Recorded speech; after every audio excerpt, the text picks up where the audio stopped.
and I think to myself, what a wonderful world.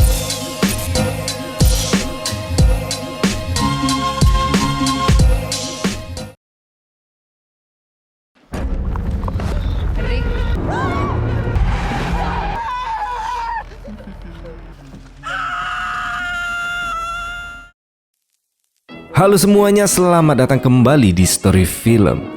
Kali ini kita bakal ngebahas film yang cukup gelap dan tentu aja dari kalian udah banyak banget yang request film ini. Apalagi kalau bukan VHS Halloween. Film ini bukan satu cerita linear, melainkan antologi 6 segmen pendek yang masing-masing disutradarai oleh filmmaker yang berbeda-beda. Semua kisah dikaitkan oleh tema Halloween dan ditemukan melalui rekaman video atau video kaset yang menyeramkan. Salah satunya ada Diet Phantasma yang disutradarai oleh Brian M. Ferguson. Kisahnya berfokus pada efek samping ekstrim dari minuman diet baru yang mengerikan. Dan masih ada beberapa video-video pendek yang mengerikan. Nah, daripada kalian makin bingung, mending kita langsung aja masuk ke alur filmnya. Enjoy the video. Film dibuka di sebuah laboratorium rahasia. Tempat kita diperkenalkan dengan Dr. Blaine Rothschild. Dia mengumpulkan beberapa relawan untuk menguji minuman soda baru bernama Diet Phantasma. Subjek pertama yang maju adalah subjek nomor 37. Dia sempat bertanya kenapa kepalanya dipasangi kabel, tapi sang dokter menenangkannya.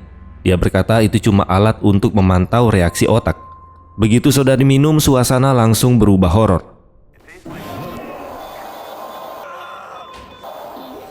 Tanpa peringatan, tentakel tiba-tiba keluar dari kaleng soda, memaksanya menenggak habis isi kaleng tersebut. Lalu wajahnya hancur total dan tubuhnya ambruk tak bernyawa. Tak lama kemudian petugas kebersihan datang, menghapus semua jejak kejadian mengerikan itu, seolah tak pernah terjadi apa-apa. Cerita lalu berpindah ke kisah yang berikutnya. Kita bertemu dengan Lacey dan Kaylee, dua sahabat yang sedang menikmati Halloween terakhir mereka sebelum masuk kuliah. Malam itu mereka berkeliling kota sambil tertawa, mencuri permen dari anak-anak dan teras rumah yang jelas bertuliskan hanya boleh mengambil satu saja. Tapi mereka tetap mengambil semuanya. Di kejauhan mereka melihat sebuah rumah dengan lampu yang mencolok. Mereka pun membunyikan bel sambil berteriak trick or treat. Tapi tidak ada jawaban. Saat mereka hendak pergi, Kelly merasa tidak nyaman. Sebaliknya, Lacey justru penasaran dan menyeret temannya untuk masuk. Begitu masuk ke dalam, bau menyengat langsung menyambut mereka. Di lantai terlihat cairan putih seperti susu yang berceceran. Lalu tiba-tiba muncul seorang wanita aneh yang dipanggil Mami sambil membawa keranjang permen. Dan ketika keranjang yang dibawanya itu jatuh, Kelly langsung terdiam ketakutan. Karena di lantai terlihat janin yang masih bergerak dan bernafas. Kemudian lampu mendadak padam, dan saat mata mereka mulai menyesuaikan, terlihat sebuah kandang besar di tengah ruangan, lengkap dengan jejak kaki raksasa yang dilumuri cairan putih misterius. Karena ketakutan mereka pun mencoba keluar, tapi pintu depan tiba-tiba lenyap, dan jendela-jendela sudah tertutup dengan papan. The photo is still there, but the wall, it's like changed. We can't trust anything in here. What do you mean? Saat mencari jalan lain, mereka melihat seorang pria aneh berpipi besar yang kabur ketakutan seperti anak kecil. I'm not waiting. Tak jauh dari sana, mereka juga menemukan alat pompa susu dengan 6 corong. Yang lebih mengerikan lagi, ada seorang wanita terikat dan tersambung ke alat pemerah susu. Dan saat mereka melewatinya, Mami kembali muncul, memperlihatkan sesuatu yang tidak ingin kita lihat. Dalam kepanikan, Lacey dan Kelly lari ke lantai atas. Di sana mereka bertemu seorang gadis berpakaian cheerleader yang berperilaku seperti bayi. Mereka langsung sadar dialah cheerleader yang menghilang secara misterius Halloween tahun yang lalu. Saat gadis itu berteriak, Mommy kembali mendekat, memaksa mereka untuk kabur kembali.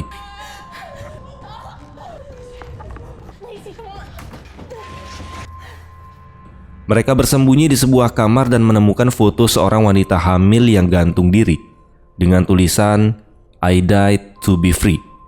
Lalu tiba-tiba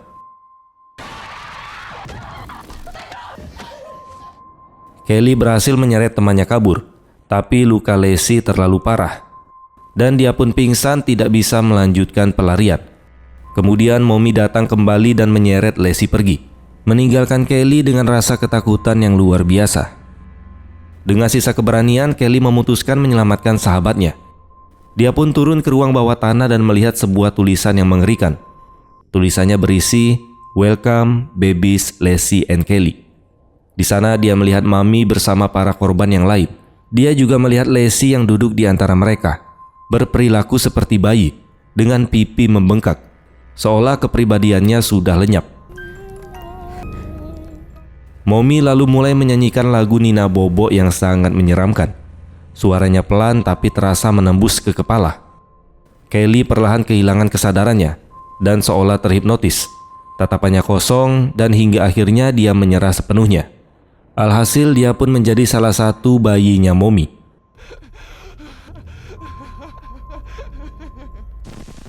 Cerita kembali berpindah ke laboratorium Dr. Blaine Rothschild. Kali ini subjek nomor 38 dan 39 datang untuk menguji diet Phantasma. Karena frustasi dengan kegagalan sebelumnya, Dr. Blaine mengaku telah mengubah formula dietnya dan yakin kali ini hasilnya akan sempurna. Namun harapannya kembali pupus. Ternyata formula itu masih cacat, dan kedua subjek tersebut tewas dengan cara yang brutal dan mengerikan.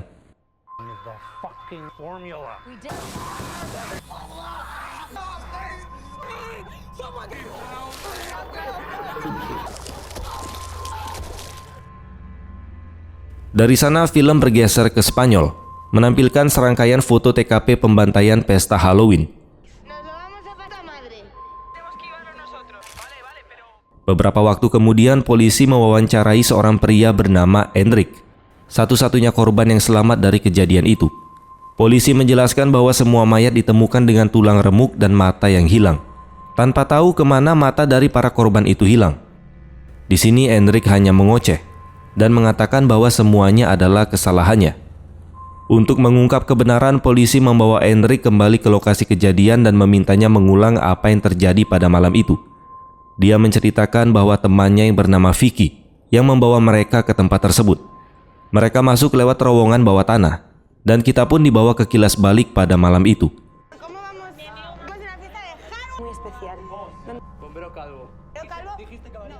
Vicky merekam semuanya sambil menjelaskan bahwa bangunan tersebut dulu milik Roberta Marconi, seorang medium alias dukun terkenal asal Turin.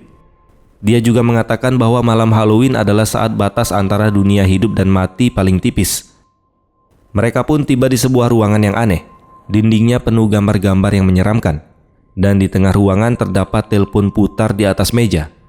Di sana Vicky terlihat gugup, karena telepon itu tidak ada saat kunjungan terakhirnya. Kita kembali ke masa kini. Enric membawa polisi ke ruangan yang sama, tapi anehnya mereka juga meletakkan telepon putar di tengah ruangan, persis seperti pada malam itu. Enric pun langsung gemetar ketakutan. Kemudian seorang polisi menenangkannya dan memintanya melanjutkan rekonstruksi kejadian. Dalam kilas balik berikutnya, mereka menemukan kalimat Latin terukir di dinding yang berisi ut supra sic infra. Ya pokoknya gitulah. Artinya seperti di atas, demikian pula di bawah. Tanpa sengaja Enric mengucapkan kalimat itu 3 kali. Seketika telepon tersebut berdering, namun anehnya telepon itu tidak terhubung ke kabel apapun. Vicky memperingatkan agar tidak ada yang mengangkatnya, tapi rasa penasaran tidak bisa dihindarkan. Kemudian Enric mengangkat gagang teleponnya. Lalu kemudian,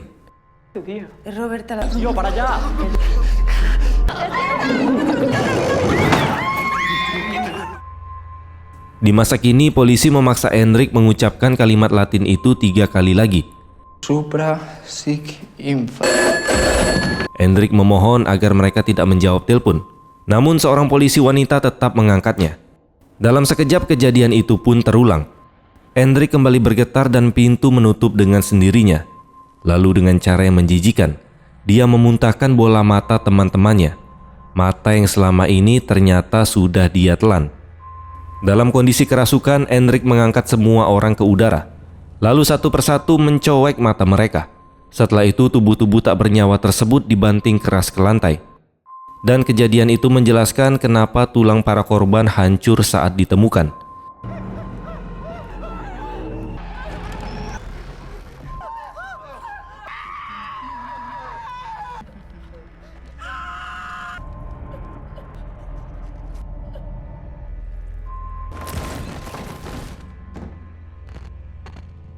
Cerita pun kembali ke laboratorium Dr. Blaine. Kini giliran subjek nomor 40. Wanita ini mencicipi sodanya dan justru memuji rasanya yang enak. Blaine menyuruhnya menghabiskan seluruh isi kaleng tersebut. Namun tiba-tiba kaleng itu menghancurkan dirinya sendiri.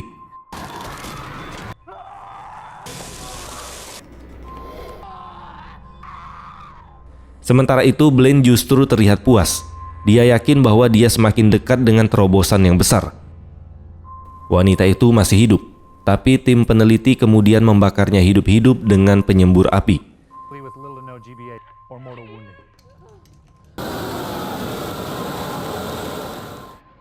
Film pun kemudian berpindah ke kisah yang berikutnya. Kali ini kita diperkenalkan dengan sekelompok teman yang bernama Hailey, Austin, Lauren, dan Josh. Mereka memutuskan untuk ikut trick or treat pada malam Halloween.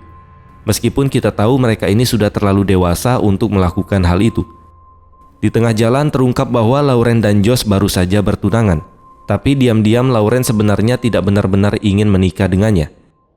Tak lama kemudian mereka sampai di sebuah rumah dengan keranjang permen dan papan yang bertuliskan one per person, yang jika diartikan satu orang hanya boleh mengambil satu. Nama-nama permen di dalamnya terdengar aneh, tak satu pun yang familiar. Austin membuka salah satu permennya, dan bentuknya sungguh di luar nalar, menyerupai otong pria. Meski ragu, dia tetap memakannya, dan yang mengejutkan, ternyata rasanya enak. Karena merasa aman, Austin mengabaikan aturan di mana satu orang hanya boleh mengambil satu. Dan dia pun nekat mulai membuka permen lain untuk melihat variasi bentuknya. Semua masih menganggap ini cuma prank Halloween. Sampai tiba-tiba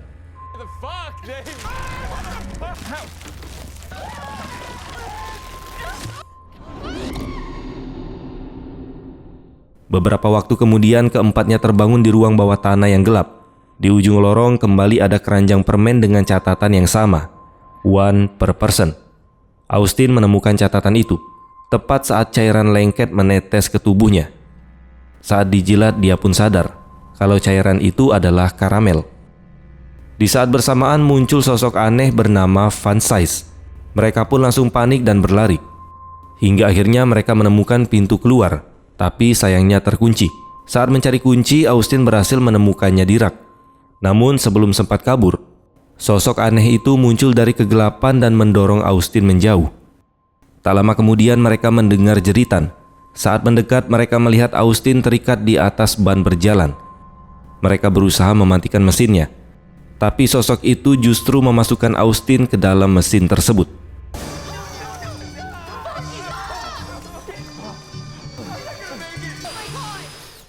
Tubuhnya pun dicabik-cabik.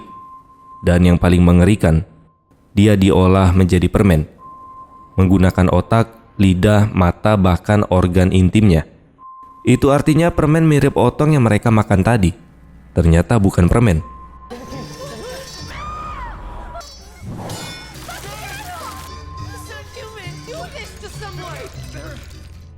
Karena kunci ikut terbawa, mereka pun berlari ke ujung mesin tempat permen keluar dalam kemasan.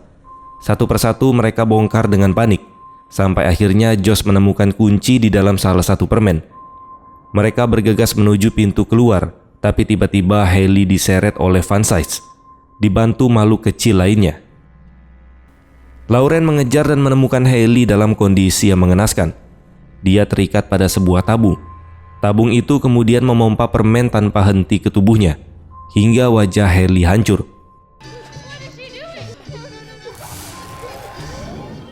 Dengan sisa keberanian, Lauren dan Josh melarikan diri. Mereka membuka pintu keluar. Namun yang ada di baliknya hanyalah tembok bata. Dengan pesan yang tertulis sama, one per person. Mereka mencari jalan lain dan masuk ke saluran ventilasi. Sayangnya ternyata itu hanya jebakan.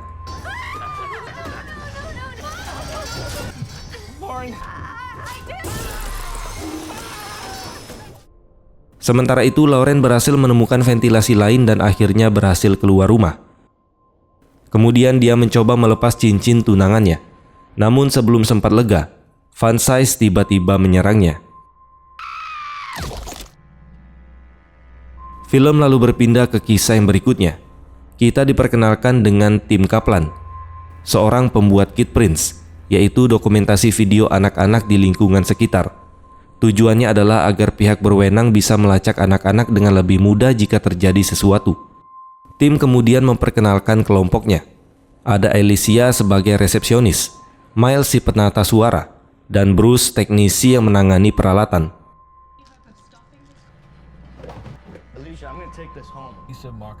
Setelah menyelesaikan pekerjaannya, tim pulang dan memutuskan mengajak dua putrinya keluar untuk trick or treat, mumpung malam Halloween. Istrinya sempat melarang, mengingat kasus penculikan anak yang semakin sering terjadi.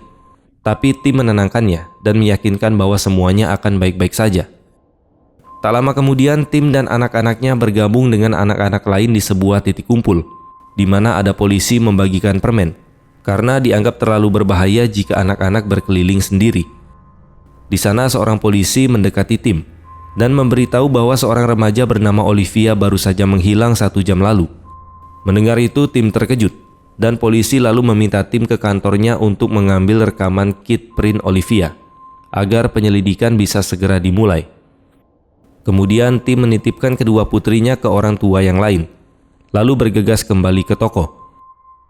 Namun setibanya di kantor, tim merasa ada yang aneh, di mana banyak rekaman video diputar bersamaan di layar-layar, padahal dia tidak menyalakannya. Yang lebih mengerikan lagi, dia melihat rekaman anak-anak hilang yang disiksa dan diculik.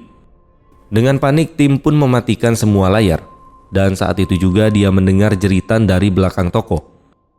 Dia berlari ke arah suara itu dan terkejut melihat Olivia dalam keadaan diculik, sementara seseorang merekamnya. Sebelum tim sempat berbuat apa-apa, kebenaran pun terungkap. Pelakunya adalah Bruce, teknisi tokonya sendiri, yang selama ini memanfaatkan anak-anak tak bersalah saat proses perekaman video.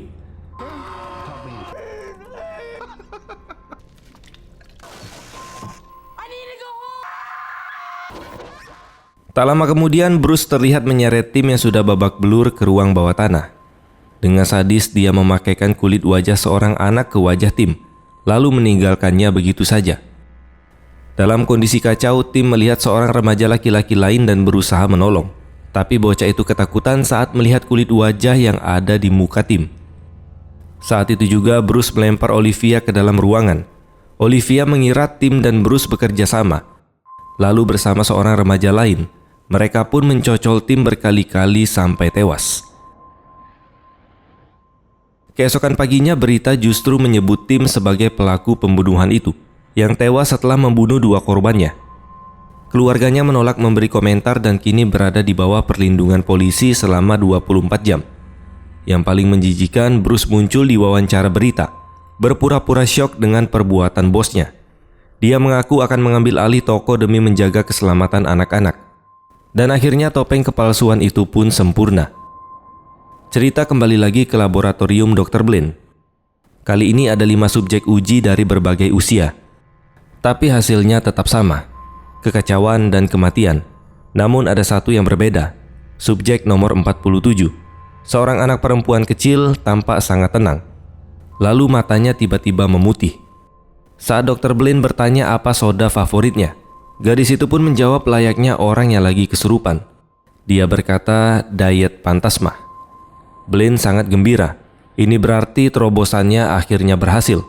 Namun subjek lain mulai mengamuk dan mencoba kabur, membuat staf di sana khawatir kaca akan pecah. Tapi Blaine tidak peduli. Dia justru memerintahkan produk itu dikemas dan segera dikirim. Film lalu berpindah ke kisah yang terakhir. Kita diperkenalkan dengan sebuah keluarga, Kate dan Nancy, serta putra mereka bernama Zack. Setiap tahun mereka membuat wahana Halloween yang bernama Dr. Mortis House of Horrors. Tradisi ini sudah berlangsung lama, tapi sekarang Zack tumbuh menjadi remaja yang suka tantrum dan tidak mau lagi terlibat. Dia merasa dipermalukan karena teman-teman sekolahnya selalu mengejek dia. Di sini Kate mencoba membujuk putranya, tapi dia gagal. Hingga akhirnya Nancy memainkan emosi Zack yang membuatnya merasa bersalah. Dengan berat hati, Zack setuju untuk menjalani satu Halloween terakhir bersama ayahnya. Mereka pun pergi ke toko barang antik, mencari properti menyeramkan untuk rumah hantu mereka. tanpa tahu bahwa pilihan malam itu akan membawa mereka ke sesuatu yang jauh lebih mengerikan. Saat berkeliling di toko barang antik, Kate mencari sesuatu yang benar-benar unik. Tanpa sadar dia masuk ke area yang bertanda staff only dan menemukan sebuah peti tua berisi benda-benda aneh. Perhatiannya lalu tertuju pada piringan hitam lawas berjudul Halloween Horror. Karena tertarik, Kate akhirnya mencuri benda tersebut. Sesampainya di rumah, Kate menunjukkan piringan itu pada Zack. Dia bersikeras bahwa Halloween tahun ini harus jadi yang paling mengerikan. Mereka pun membaca peringatan di sampul piringan hitam tersebut, yang berkata memainkan musik ini saat Halloween akan membangkitkan penunggang neraka. Membaca itu, Kate pun tertawa dan menganggapnya cuma tahayul murahan. Singkat cerita, malam pembukaan Dr. Mortis House of Horrors pun tiba. Wahana mereka dipenuhi pengunjung dari lingkungan sekitar. Begitu masuk, Nancy memutar piringan hitam itu untuk menambah suasana, tanpa menyadari bahwa dia baru saja melepaskan mimpi buruk yang sangat nyata. Benda-benda mulai terlempar sendiri dari rak, dan tak lama kemudian piringan itu terbakar api. Semua orang mengira itu hanya kecelakaan dan melanjutkan tur mereka. Mereka pun masuk ke area berikutnya yang bertemakan kuburan. Seorang pria tua mengejek dan mengatakan hantu di sana terlihat palsu. Sampai tiba-tiba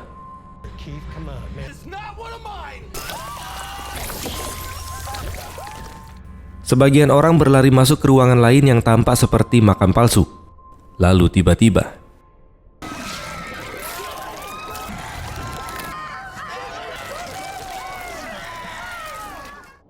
orang yang berhasil selamat kabur dalam ketakutan dan akhirnya sampai di area kastil. Tiba-tiba seorang gadis kecil yang trauma berlari masuk ke ruangan gelap. Yang lain mengejarnya untuk menolong, tapi ruangan itu ternyata ruang penyiksaan. Gadis kecil itu pun tewas dengan mengenaskan.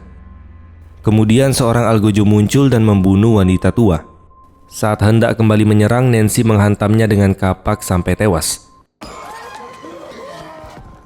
Kini yang tersisa hanyalah keluarga Kate dan seorang gadis kecil lainnya.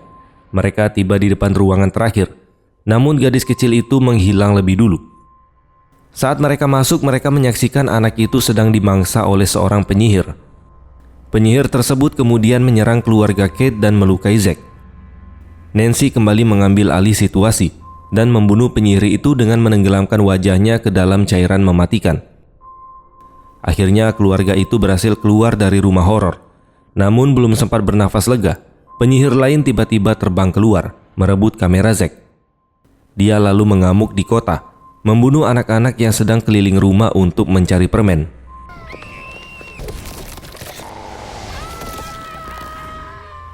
Di adegan penutup muncul iklan komersial diet Phantasma.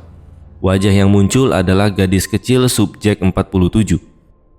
Iklan itu mengklaim bahwa soda tersebut dibuat dari hantu asli dan 100% ekstrak poltergeist. Gadis itu meminum sodanya, lalu tiba-tiba berbicara dengan suara yang sangat mengerikan. Dan film pun selesai. Ending yang sangat menghalloweenkan. Dan dari semua cerita di film ini, kita bisa melihat satu benang merahnya sangat jelas, di mana malam Halloween di cerita ini tentang keserakahan, rasa penasaran, dan manusia yang selalu merasa aman padahal mereka sedang diawasi. Mulai dari soda diet Phantasma yang dibuat demi terobosan baru, tapi justru melahirkan kehancuran. Rumah permen yang menghukum orang serakah. Rekaman goib yang membuka pintu ke sesuatu yang seharusnya tidak disentuh. Sampai wahana horor keluarga yang berubah jadi neraka sungguhan.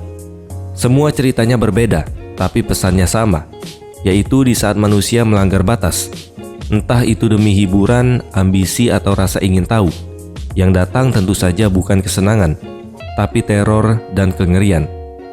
Dan di dunia VHS, kamera bukan cuma alat untuk merekam, tapi bisa jadi saksi terakhir sebelum semuanya terlambat. Film ini mengingatkan kita di mana ada hal-hal yang sebaiknya tidak dimainkan, tidak direkam, dan tidak untuk dicoba, meski kelihatannya aman. Terima kasih sudah menonton dan sampai jumpa di next video.